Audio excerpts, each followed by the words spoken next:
For the past 20 years, I've been working with people in their 50s and 60s as they prepare for retirement. But today, I want to step aside from finances and focus on something deeper: life itself.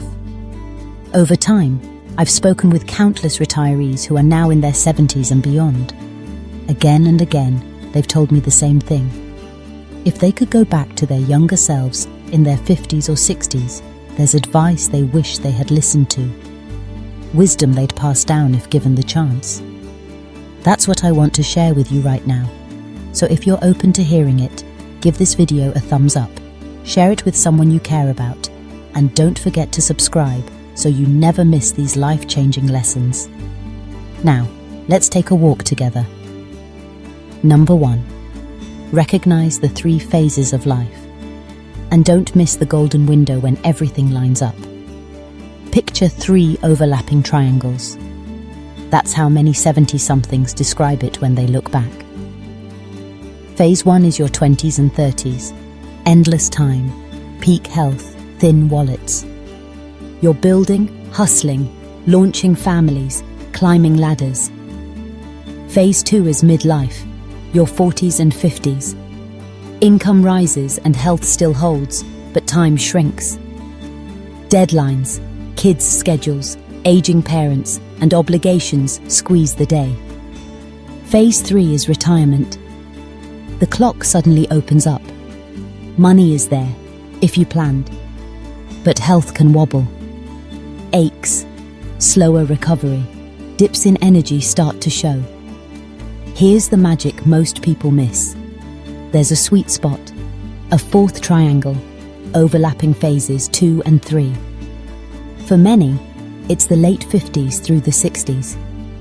You've got some time back, your money is steadier, and your health is strong enough to chase real adventures. What I hear again and again from people in their 70s is the same regret. I waited too long. A client dreamed of hiking the Appalachian Trail. He postponed it for 1 more year of work. By 70, his knees answered for him. Not happening. Seize the overlap while it's yours. Travel before logistics become hurdles. Relocate without the grind. Stack memories while you still feel bold. Practical ways to capture it. Make an experience list of 10 things you'd regret not doing, then calendar the first 3. Book shorter, test drive versions, 3-day hikes instead of the full trail, a 2-week rental in a city you might relocate to, a volunteer trip that lets you sample a cause you care about. Create an experience fund in your budget, so the money is earmarked. Don't wait for perfect timing. Pick good enough and go. Future you will thank you for choosing motion over maybe, and bring others along. Spouse, siblings, adult kids, or friends, because shared experiences anchor memories and make the window feel wider, brighter, and more meaningful than doing it alone. Number 2, don't overlook the 3 kinds of time. There's career time, relationship time, and renewal time. Skip the 3rd, and the first 2 eventually collapse. In the mid-phase, career time dominates. Meetings, commutes, inboxes, and calendars devour your attention. Relationship time comes next. Family dinners, weekends with friends, date nights if you're lucky. Renewal time is the one almost everyone admits they abandoned. Yet it's the fuel that keeps the other 2 burning. It's whatever recharges your inner life. Quiet walks on a beach or trail, a long-forgotten pinball machine, dusting off the guitar you loved in college, sketching, gardening, fly fishing at dawn. Anything that echoes your younger joys, that's the magic. One former executive told me he rediscovered the coast in his 60s after decades of airport lounges and boardrooms. It wasn't just a vacation. He moved there. The ocean's rhythm sharpened his patience, softened his edges, and made him a kinder husband and more present father. Daily beach walks, salt air, and wide skies gave him back a steadier mind.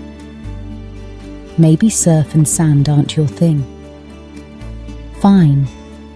Think of time as a pie. If the career slice swallows the plate, the rest crumbles. Carve out renewal on purpose, and carve it out now, especially if you're considering a move to places with forgiving weather and easy outdoor living, like Arizona or South Carolina, without the hurricane risks that make parts of Florida stressful. So ask plainly, what renews me? Put answers on paper. Share one in the comments. Name it, and it gets scheduled. Schedule it, and it gets real. This is how the transition to retirement becomes an upgrade, not a slowdown. Recognize the 3 phases, sprint into the sweet spot, and protect renewal time like a priceless asset. Do it while the 4th triangle is still yours to enjoy. If these words touched your heart and sparked inspiration within you, leave a 3 in the comments to let it shine. If they did not, leave a 0 in quiet honesty. Every thought you share is a gift. Thank you for giving us a moment of your precious time. Number 3, master the art of saying no. In your 20s and 30s, saying yes is what propels you forward. Yes brings new jobs, new networks, and endless opportunities. But once you reach your 50s or 60s, your plate is already overflowing. That's when the wisdom from people in their 70s becomes clear. If you keep saying yes to everything, you'll inevitably miss out on the things that matter most to you. I worked with a woman who faced this very choice. She was offered a major promotion, something she would have leapt at years earlier. But instead of automatically saying yes, she paused. She said no, and that single decision changed her life. It freed her to relocate early to a lower tax state with warmer weather and space for her grandchildren to visit. She admitted it wasn't easy to turn it down, but the peace and freedom she gained made it worthwhile. That's the lesson. Protect your time and your energy. Say no to draining commitments that don't move you forward. Say no to relationships that constantly take but never give back. Even say no to family obligations that bring more stress than joy. This isn't selfish. This is self-preservation. At this stage of life, you've earned the right to prioritize yourself. Number 4. Once you're in your 60s, time always wins over money. Think about it. Your bank account balance is visible. You can check it anytime. But the balance on your time? That number is invisible. You never know exactly how much you have left. Money can compound and grow. Time only runs down. That's why it's worth outsourcing the tasks that drain you. If you hate mowing the lawn, hire someone. If home repairs stress you out, pay for a professional. One couple I advised did exactly this. They stopped tackling every DIY project, and suddenly their weeks opened up. They had time to explore their new community, take classes, and discover hobbies they never thought they'd enjoy. They told me it felt like they bought back months of their lives. There's another way to buy time. Invest in habits that stretch it out. Start with simple routines, daily walks, light strength training, or prepping healthy meals. Each small, consistent action adds up. Research shows that regular exercise can add as much as 7 years to your life. That's 7 more years of travel, laughter, and memories with the people you love. So don't just focus on saving money. Start saving time, because time is the only account you can't refill. Number 5. Invest in your health now, because it extends the golden triangle of time, money, and energy. The longer you stay healthy, the longer you get to enjoy adventures and freedom. Many people in their 70s regret not making health a priority sooner. But the good news is, it's never too late to start. One man I worked with began strength training in his 60s. That choice didn't just improve his physical health, it extended his active years. It gave him the confidence to move to Myrtle Beach, where he enjoys 215 days of sunshine, lower living costs, and freedom from the harsh New York winters that used to aggravate his joints. But don't forget, health isn't just physical. Mental health counts just as much. Wide open spaces, bright sunny days, and a supportive environment can completely change how you feel about life. They open your mind in ways you may not realize until you experience it. Think of it like compound interest, but for your body and mind. Track your steps. Pay attention to your sleep. Build routines that energize you instead of drain you. Small changes add up. Over time, they give you more freedom, more vitality, and more joy. And trust me, when you're exploring new towns, walking beaches, or simply keeping up with your grandkids without limitations, you'll thank yourself for every healthy choice you made along the way. Number 6. Build habits that nurture mental and emotional renewal, because a sharp mind influences everything else in life. Yes, physical health is crucial, but people in their 70s often emphasize what I call the inner game. Grief, stress, transitions, and even something as seemingly simple as a relocation can weigh heavily on your shoulders. If you ignore the emotional side, even strong physical health won't carry you far. I knew a widow in her late 60s who decided to focus on daily gratitude and joined several local community groups after moving to a new town. That choice completely transformed her outlook and the way she felt about life. Instead of drowning in loneliness and fear, she found herself surrounded by encouragement and joy. If you live in a place that feels chaotic, unsafe, or overwhelming, consider relocating somewhere calmer, somewhere affordable, with good year-round weather and fewer crowds. The environment you choose has a direct impact on your mental and emotional resilience. Life will throw curveballs, that's a guarantee. But being around positive people acts like GPS for your soul. Surround yourself with negativity and you'll drift into that mindset too. But surround yourself with optimism, with like-minded people who look for the good, and you'll feel rewired for positivity. This is how retirement can feel abundant instead of heavy, by shaping your inner environment just as carefully as your outer one. Number 7. Understand that what you put in is what you get back, often tenfold. This lesson took me years to fully grasp. It's not about money, it's about energy, passion, and generosity. When you pour yourself into something meaningful, the return is immeasurable. Here's my sideshow secret.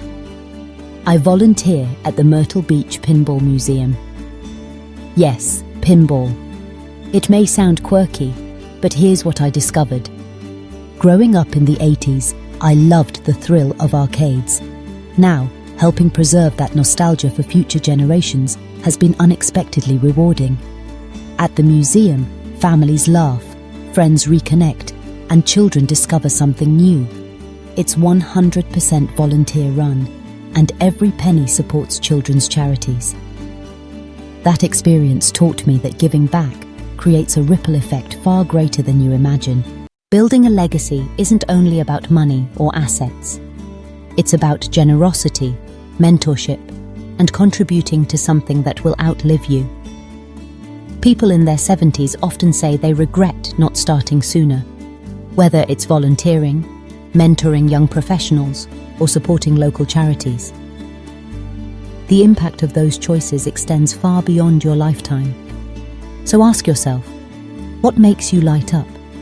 Is it gardening, teaching, sports, art, music? Share that passion. Offer your time, your skills, your encouragement. You'll be amazed at how many others share your interests and how powerful the connections become. Number 8. Track your expenses, because retirement brings surprises. This is a practical but essential habit. guessing your numbers won't cut it.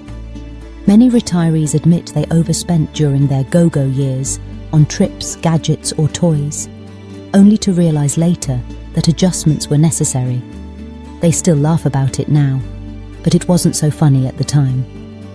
Take one client of mine as an example.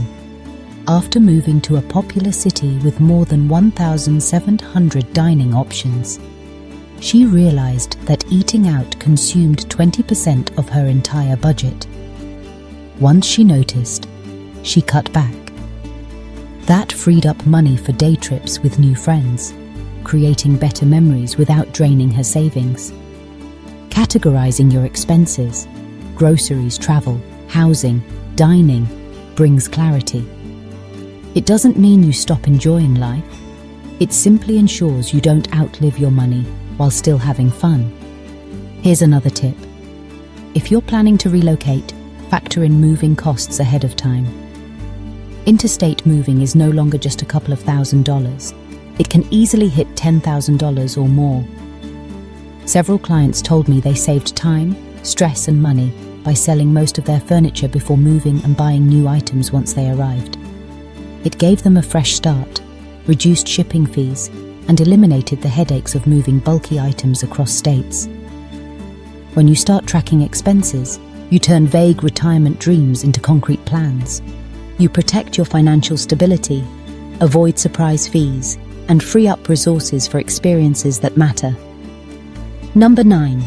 Downsize wisely into a home or location that sets you up for aging gracefully while life is still vibrant. This is one of the biggest regrets I hear from people in their 70s. Many say, "We waited too long to move," or "We should have planned for this earlier." They stayed in big, high-maintenance houses until it became overwhelming. And by the time they finally downsized, the move felt forced instead of freeing. What they wish is that they had transitioned earlier into single-story living, smaller spaces with no stairs, and communities that actually made life easier instead of harder. Here's what comes up often. Retirees who thought Florida was the dream. Years ago, it was affordable, uncrowded, and full of sunshine. But many now admit they feel trapped, dealing with hurricanes, high insurance rates, and rising living costs. Compare that to places like South Carolina, North Carolina, or parts of Virginia. These areas offer lower costs of living, no state income tax on Social Security, and easy access to quality health care. One client of mine left Cape Coral, Florida, and moved to Horry County, South Carolina. They found a single-level ranch home near walking trails and top hospitals. No stairs meant no worries as mobility changed. They also discovered a welcoming community, book clubs, volunteer opportunities, and neighbors who quickly became friends. That's the kind of move that makes the next chapter not only easier, but richer. The real secret? Don't just research from a distance. Visit potential towns for a month, rent a place, go to the community center, the farmers market, the local events. Meet doctors and check that clinics and hospitals are within a 20-minute drive. Test the rhythm of daily life there. This way, you're not just downsizing space, you're upgrading your lifestyle. So ask yourself, what does your life look like 5 or 10 years down the road? Plan for that version of you. Downsizing is not about giving up. It's about setting yourself up to keep living fully. Number 10. Don't just retire from something. Retire for something. This is where purpose enters the picture. Too many people hit retirement, exhale, and think rest is enough. And for a few months, it feels great. But then, boredom sets in. I've heard it again and again, from people who thought endless relaxation would be the reward, only to find out it left them restless instead. So the advice from those further down the road is this: line up passions and pursuits before you retire. Tie them into the place you choose to live. Volunteer, mentor, teach, start a side hustle, or explore a new hobby that keeps you engaged. It doesn't need to be grand, but it should be meaningful. Your choice of location matters here too. If you're drawn to the outdoors, Utah's open spaces might be your place. If you prefer charm with affordability, North Carolina or Virginia's Shenandoah region may be better suited. The point is to choose an environment that feeds your energy and supports your interests. One of my favorite examples: a client relocated and found herself teaching history at a local college. It wasn't about the paycheck. It was about connection, purpose, and excitement. That new role turned her retirement into a season of growth rather than decline. So when you picture your retirement, don't just ask what you're leaving behind. Ask what you're moving toward. That's the difference between fading into retirement and thriving in it. As we think about downsizing and choosing that next chapter, there's one more truth that often gets overlooked. Retirement is never just about the house or the location. It's about people. It's about community and belonging. You could live in the prettiest town with the lowest taxes and the nicest weather, but if you don't feel connected, it can feel empty. That's why so many 70-year-olds tell me that what matters most is finding a place where you feel welcome. Imagine being able to walk to a local cafe where the barista knows your name and you meet a friend for a cup of coffee every Tuesday. Imagine joining a book club at the library where discussions spark laughter and insight. Or picture yourself walking every morning with a group of neighbors, sharing stories as the sun comes up. That sense of belonging isn't just nice, it's vital. It's what turns a house into a home and a retirement into a life you actually want to live. And once you've built that circle, something else becomes clear. Age is not the end of curiosity. In fact, curiosity becomes the secret to staying young. I've spoken with retirees who picked up painting classes at 75 and discovered talents they never knew they had. Others started learning Spanish or Italian just for the joy of practicing with fellow classmates and maybe planning a future trip. Some finally pulled those old novels off the shelf, the ones they always promised themselves they'd read when life slowed down. Retirement isn't the finish line. It's an invitation to feed your mind in ways your career and responsibilities never allowed. Every new skill, every book, every hobby adds a spark of energy that keeps your spirit alive. It keeps your days from blending together, because curiosity adds color and texture to life. But perhaps the richest joy of all comes from connecting across generations. There's something magical about sitting with a grandchild and teaching them how to bake the family's apple pie recipe, the same one your mother taught you, or sharing childhood stories about growing up without smartphones, when imagination was the only game in town. These moments aren't small, they're seeds of legacy. They carry your values, your lessons, and your humor into the lives of the next generation. And it doesn't stop with family. Many retirees find meaning in mentoring young professionals, helping them navigate careers and life choices with the kind of wisdom only decades can give. Some volunteer at schools, tutoring kids, or simply listening when no one else has the time. These intergenerational connections create bridges that give younger people guidance and older people purpose. What's remarkable is how these three threads, belonging, curiosity, and connection, actually weave together. A strong community gives you the people to share your curiosity with. Curiosity gives you something fresh to bring to the conversation. And intergenerational bonds give it all meaning, because you're not just learning for yourself, you're passing it forward. This is how retirement becomes vibrant instead of lonely, abundant instead of small. So as you picture your own future, don't just plan for the financial details or the square footage of the home. Plan for the coffee dates, the classes, the storytelling, and the mentoring. Plan for the people who will walk beside you.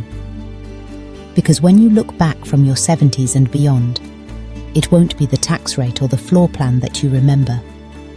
It will be the friend who laughed with you, the class that challenged you, and the young person who said, "Thank you, you made a difference in my life." That is the heart of retirement well lived. As we wrap this up, I want to leave you with one simple thought. Retirement is not the end of your story. It's the beginning of a new chapter. A chapter defined not by how much you own or how many birthdays you've had, but by how deeply you connect, how curious you remain, and how generously you give of yourself. When you step into a community that welcomes you, when you share laughter with friends over coffee or a morning walk, you discover that belonging is one of life's greatest treasures. When you keep feeding your curiosity, signing up for that painting class, tackling that language, or finally finishing that novel, you remind yourself that growth doesn't have an expiration date. And when you take the time to mentor, to teach, to pass down family stories or life lessons to the next generation, you create a ripple that stretches far beyond your own lifetime. The truth is, at 70 or any age, peace comes from knowing you've chosen to focus on what really matters. Gratitude, presence, connection. These are the things that outlast possessions, the things that carry meaning long after we're gone. So here's my challenge to you. Don't wait. Build your circle, nurture your curiosity, and be that guiding hand for someone younger. Retirement isn't about slowing down.